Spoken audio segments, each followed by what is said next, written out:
C'era una volta, in un regno lontano, una giovane principessa di nome Psiche, la cui bellezza era così prodigiosa che si era sparsa la voce che Venere, dea dell'amore, fosse discesa fra gli uomini. Così folle di pellegrini affrontavano lunghi viaggi per vedere Psiche, offrendole ghirlande di fiori. E nessuno andava più a visitare i templi della vera Venere, che furente di rabbia mandò a chiamare il suo alato figlio, quel dispettoso e insolente che se ne andava sempre in giro armato di frecce a commettere i peggiori scandali, rovinando matrimoni. Era Cupido, dio dell'amore.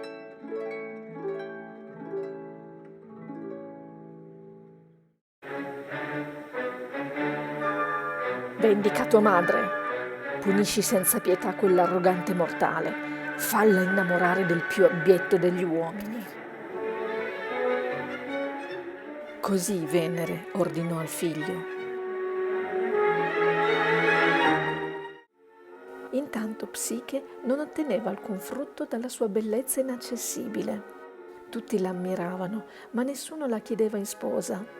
Le due sorelle più grandi, la cui bellezza era modesta, si erano già sposate. Così il padre, preoccupato per la sorte della figlia, interrogò l'oracolo di Apollo. Vesti a nozze di morte la tua fanciulla ed esponila su un'alta rupe.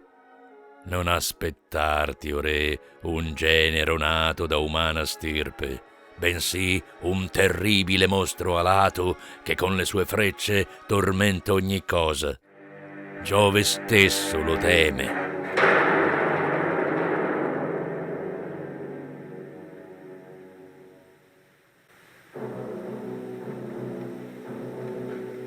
Il re, udita la sacra profezia, tornato a casa con l'animo colmo di tristezza, riferì i comandi del funesto oracolo.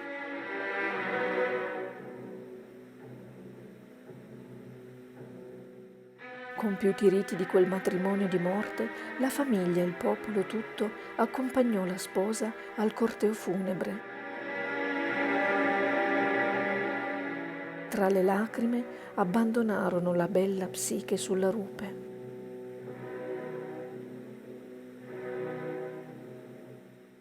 Ma mentre Psiche, rimasta sola, piangeva sulla rupe, Zefiro la sollevò e, sostenendola con soffio leggero, la depose su di un soffice prato. E qui la bella Psiche, con animo più leggero, scorse un boschetto, al centro del quale vide un palazzo regale.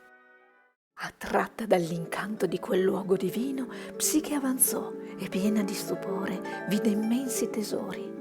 D'un tratto udì una voce senza corpo. Tutto ciò che vedi appartiene a te.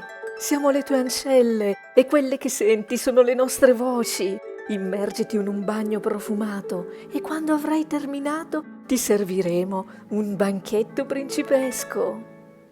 La bella Psiche seguì i consigli della voce misteriosa e, dopo aver goduto le magnificenze offerte dalle ancelle senza corpo, l'ora tarda la invitò al sonno. Nel cuor della notte un dolce suono le giunse all'orecchio. Era il suo sposo sconosciuto che nell'oscurità entrò nel letto. Fece di lei la sua sposa e prima dell'alba fuggì via. Le cose si ripeterono così per molto tempo.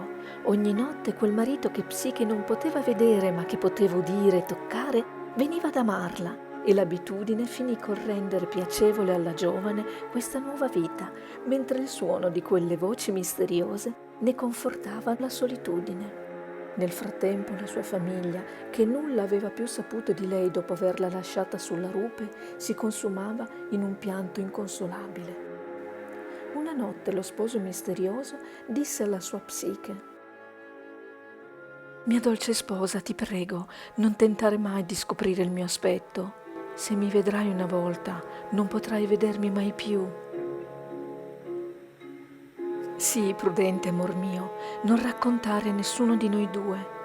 Presto saremo in tre, porti già in grembo una creatura, Un Dio se tu saprai proteggere il nostro segreto, un mortale se invece lo tradirai.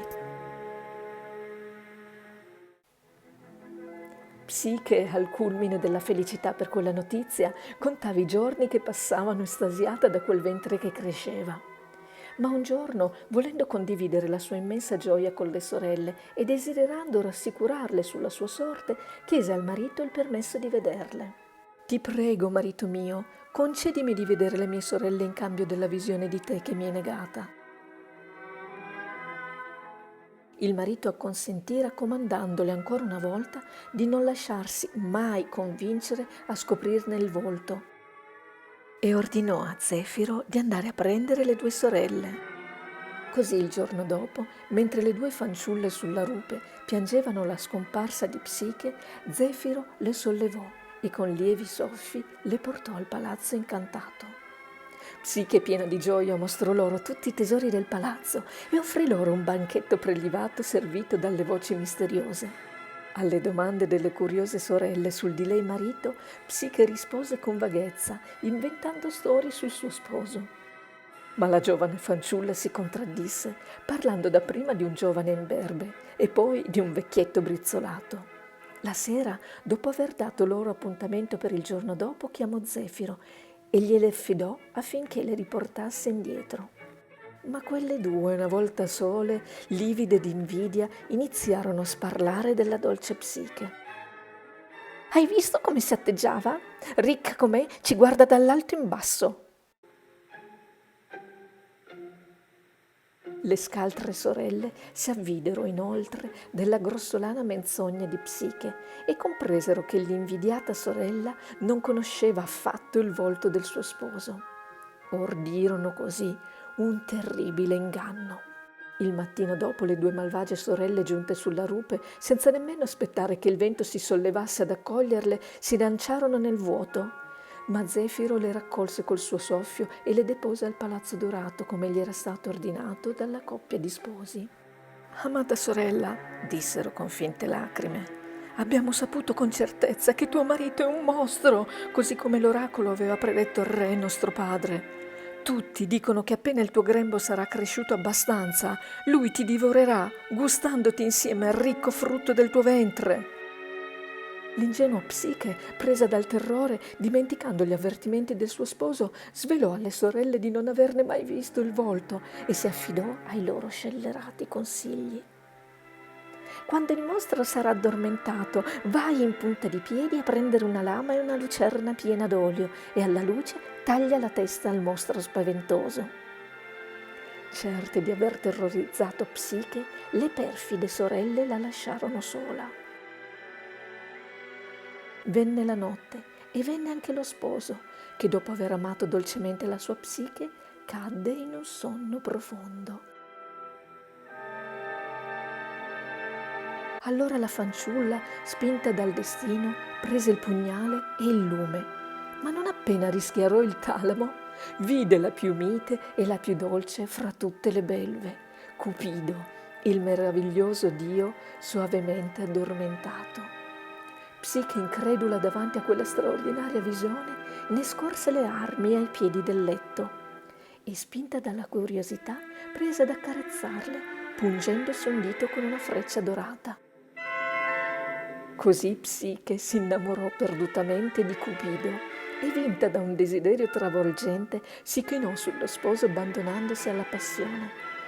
Ma la lucerna, gelosa, quasi volesse toccare anche lei quel corpo delizioso, lasciò cadere una goccia di olio bollente sulla spalla di Cupido. Al sentir la bruciatura, il bel dio balzò su e, scoperto il tradimento della sposa, fuggì spiccando il volo. Psiche lo afferrò per una gamba, restandovi appesa mentre Cupido volava in cielo, fino a che, sfinita, si lasciò cadere giù. Il bel dio innamorato non ebbe cuore di abbandonarla così distesa a terra e, posandosi su un albero vicino, le disse: «Psiche, per te ho disobbedito a Venere, mia madre, che voleva darti in sposa un uomo abbietto.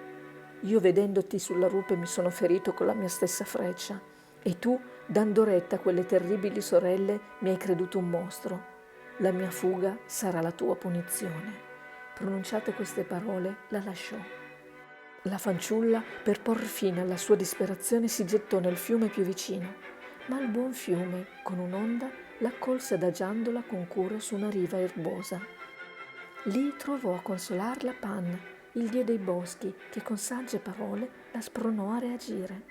La poveretta, ringraziato il dio Caprino, si mise in cammino fino a quando arrivò alla casa di una delle due sorelle e le raccontò quanto era accaduto, modificandone però il finale. «Sorella», le disse con false lacrime, «quando Cupido si accorse che avevo in programma di ucciderlo, mi cacciò via, dicendo che avrebbe voluto sposare te. Sì, proprio te, sorella cara». La malvagia sorella cadde nel tranello e si precipitò alla rupe per raggiungere il palazzo di Cupido. Qui si lanciò senza aspettare Zefiro, dicendo: «Cupido, prendimi, sono io la sposa degna di te». Si lanciò convinta che l'alito di Zefiro l'avrebbe accolta, ma nessun vento l'abbracciò stavolta e la disgraziata si sfracellò sulle rocce. Uguale sorte toccò all'altra sorella. Frattanto Venere tutto ciò venne a sapere. La dea infuriata inveì contro il figlio per averle disobbedito e ancor più per essersi innamorato proprio di quella mortale che aveva usurpato i suoi onori divini. Affinché la scottatura di Cupido guarisse, la dea Venere lo accudì nella propria stanza e lì lo tenne prigioniero. Intanto Psiche, dopo aver vagato in ogni dove alla ricerca di Cupido, si risolse a recarsi dalla di lui madre nella speranza di trovarlo lì. Quando Venere vide la fanciulla piena di timore, la accolse con queste parole: «Ah, finalmente ti sei degnata di venire a trovare tua suocera. Stai tranquilla che riceverai l'accoglienza che meriti». E così dicendo, la dea dell'amore mandò a chiamare le sue inseparabili ancelle, inquietudine e tristezza.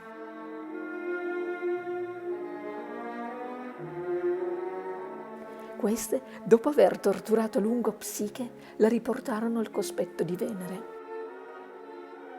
La dea, ancora furibonda, decise di sottoporre Psiche a 4 durissime prove. Per prima cosa fece portare un cumulo di chicchi di grano, orzo e miglio mescolati alla rinfusa e ordinò a Psiche di separarli entro sera in tanti mucchietti ordinati.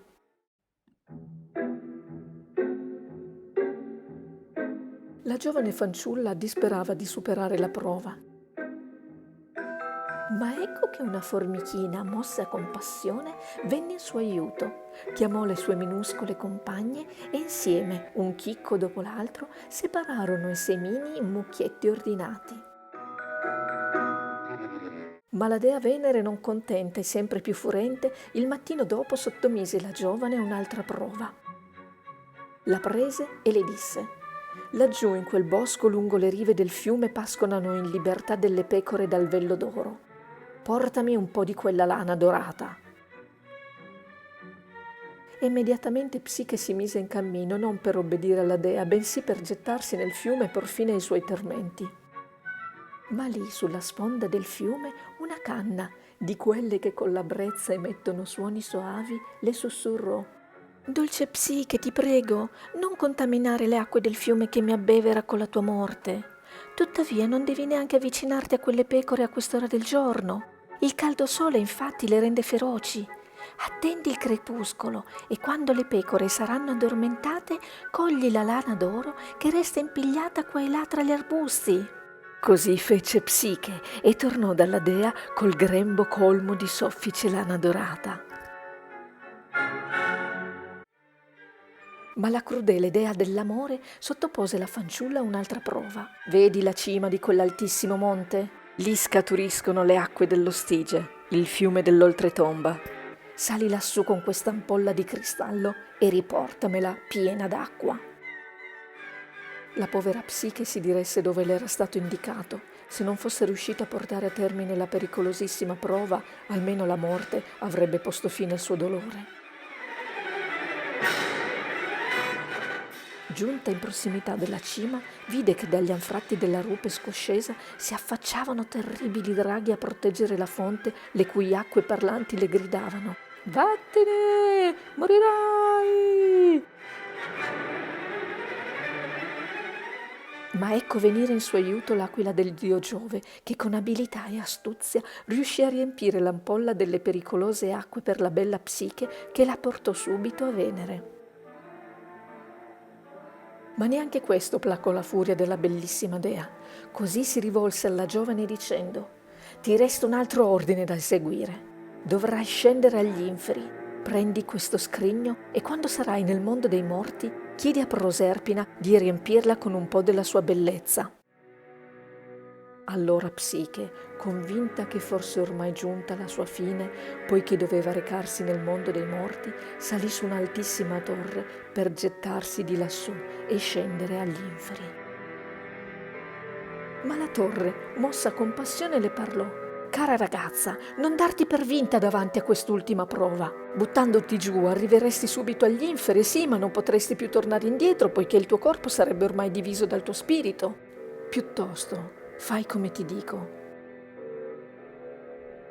Recati al promontorio che sorge ai confini di Sparta. Lì troverai l'ingresso al regno dell'oltretomba. Porta con te in bocca 2 monete e in ogni mano una focaccia. Scendi giù lungo il sentiero che ti porta al fiume dei morti e là Caronte ti traghetterà sull'altra sponda. Gli pagherai il pedaggio con una delle 2 monete, ma lascia che sia lui, con la sua mano, a prenderla dalla tua bocca. Sull'altra riva troverai 2 tessitrici che ti chiederanno aiuto, ma tu ignorale. Non lasciarti commuovere, sono tutti trucchi di Venere per far sì che ti lasci cadere dalle mani le 2 focacce, ma ti basterà sprecarne una sola e non potrai più tornare indietro nel regno dei vivi.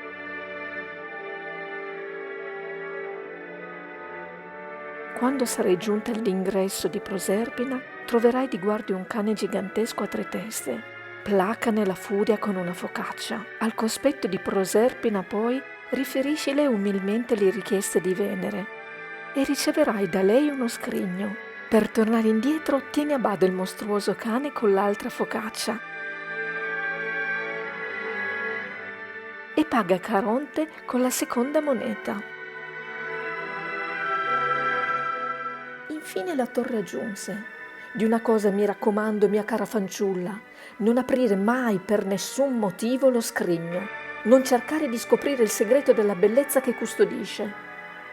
Psiche seguì passo a passo le indicazioni della torre per recuperare sana e salva il tesoro di bellezza dal mondo dei morti. Ma risalita alla luce, fu assalita dalla curiosità e si disse: «Ho tra le mani la bellezza divina, potrei prenderne solo un pochino per rendermi più bella agli occhi del mio amato».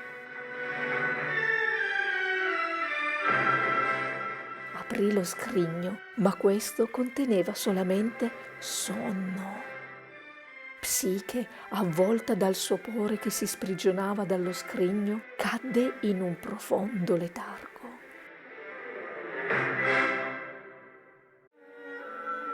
Nel frattempo Cupido, ormai guarito, non sopportando più la lontananza dalla sua amata, era fuggito dalla stanza dove era tenuto prigioniero. Accorse in volo a soccorrere la sua Psiche e con premura raccolse il sonno e lo rimise nello scrigno. Poi, pungendo delicatamente con la sua freccia la sua amata, la risvegliò.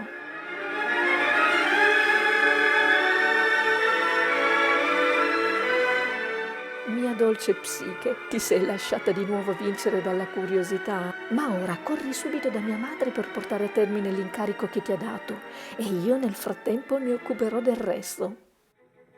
Così, mentre Psiche si affrettava a concludere la sua ultima prova, Cupido si recò dal grande Giove per perorare la sua causa. Il re di tutti gli dei accolse Cupido con un bacio paterno dicendogli: «Mi hai ferito tante volte con le tue frecce mettendomi nei guai con avventure di ogni genere. Tuttavia sono magnanimo e farò tutto ciò che mi chiedi». Così dicendo ordinò a Mercurio di convocare subito tutti gli dei in assemblea.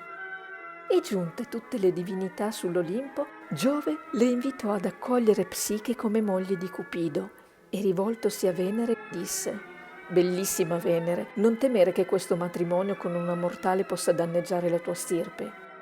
Io farò in modo che le nozze siano legittime e tra eguali».